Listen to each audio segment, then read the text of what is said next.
जब आप ये शब्द सुन रहे हैं तो संभव है कि यह सिर्फ एक कहानी न हो।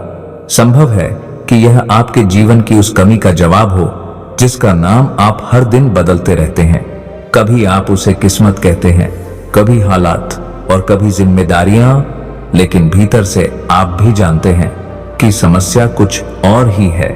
क्या आपने कभी यह महसूस किया है कि पैसा आपके पास आता तो है लेकिन ठहरता नहीं, जैसे कोई अदृश्य शक्ति हो जो उसे आपकी हथेली से फिसलाकर ले जाती हो? परमहंस योगानंद जी कहा करते थे कि धन किसी तिजोरी में नहीं बसता, धन वहां बसता है जहां मन शांत होता है और करुणा जीवित रहती है। आज की यह कहानी किसी अमीर आदमी की कहानी नहीं है, यह किसी चमत्कार की घोषणा भी नहीं है। यह कहानी है एक ऐसे इंसान की जिसने कभी कुछ मांगा नहीं और फिर भी उसे इतना मिला कि वह खुद डर गया। उसका नाम था अंशुमान। अंशुमान बहुत साधारण जीवन जीता था, न कोई बड़ा घर, न कोई बड़ी गाड़ी, बस हर दिन की वही दौड़ और हर रात वही चिंता। महीना खत्म होने से पहले ही पैसे खत्म हो जाते थे और वह अक्सर खुद से एक ही सवाल पूछता, आखिर मैं ही क्यों? एक रात की बात है, जब सब लोग सो चुके थे, अंशुमान अपनी छत पर बैठा हुआ था। पूरा शहर सो रहा था लेकिन उसकी आंखों में नींद नहीं थी। तभी अचानक उसने पंखों की फड़फड़ाहट सुनी। एक कबूतर उड़ता हुआ आया और उसकी छत पर आकर बैठ गया। फिर दूसरा आया, फिर तीसरा। अंशुमान बस उन्हें देखता रहा। उस पल उसे एक अजीब सा सुकून महसूस हुआ, जैसे दिल पर रखा कोई भारी बोझ हल्का हो गया हो।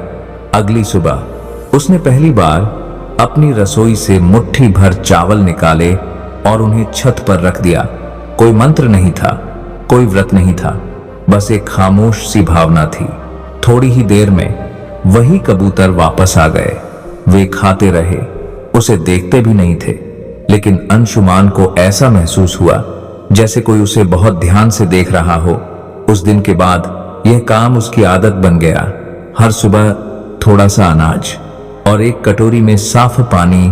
वह खुद नहीं जानता था कि वह क्या कर रहा है, लेकिन परमहंस योगानंद जी कहते थे कि जब कर्म शुद्ध होता है तो उसका फल शोर नहीं मचाता, वह चुपचाप आता है। पहला बदलाव बहुत छोटा था। एक पुराना रुका हुआ काम अचानक पूरा हो गया। दूसरा बदलाव उससे भी छोटा था, लेकिन बदलाव था, और बदलाव अक्सर इंसान को डरा देता है। अंशुमान डर गया। उसने खुद से पूछा, क्या यह सब सिर्फ संयोग है? लेकिन संयोग इतनी नियमितता से नहीं होते। पक्षी हर दिन आने लगे और उसकी जिंदगी में रास्ते खुलने लगे।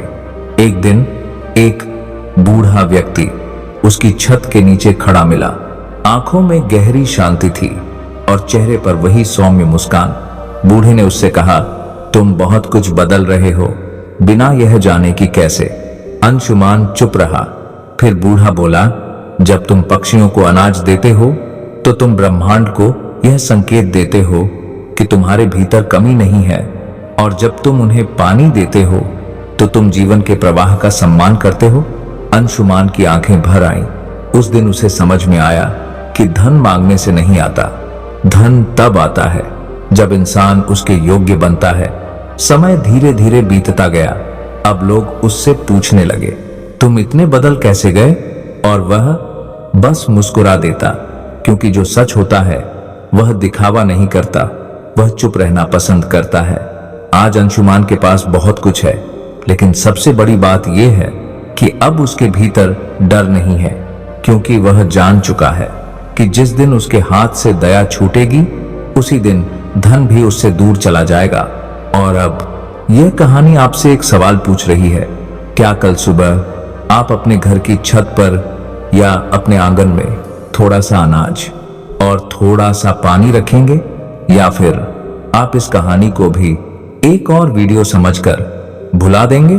क्योंकि कुछ कहानियां सुनी नहीं जाती, वे जिया जाना चाहती हैं, और शायद यही कहानी अब आपकी है।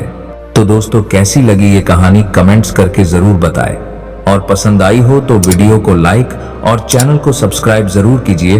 धन्यवाद। मिलते हैं कल एक और नई कहानी के साथ। तब तक के लिए आप अपने परिवार के साथ खुश रहे।